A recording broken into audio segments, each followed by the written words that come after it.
و یو جینۍ وه کنجوسه غونته کې وه او ساده نوکر یې ساتلی وه.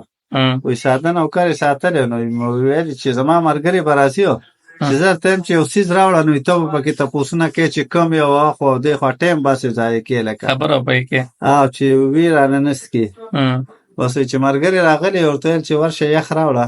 وایي هغه ورته ویل چې کوم یو یخ راوړمه. ورته ویل چې یو راوړه. ویل چې دا خو بلا شي ډیو دی پیپسي دی او پلانکې او ډینګلی بس. بیا جینکو ویل چې په تندر یې ولاډو راوړی ما. بس بیا ورته ویل چې چای راوړه. ورته ویل چې کومه چای راوړمه شنه راوړمه توره راوړمه کاوه که نه.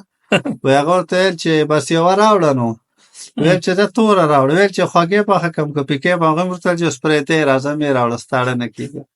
بیا جینۍ ته ویل چې دا هر څه په تندر ولې خاوند ته دې اواز کړه چې خاوند دې وي نو. بیا نوکر ته ویل چې اوس زما خاوند ته اواز کوي. هغه ورته ویل چې کوم یو ته اواز کړم مشر ته که کشر ته.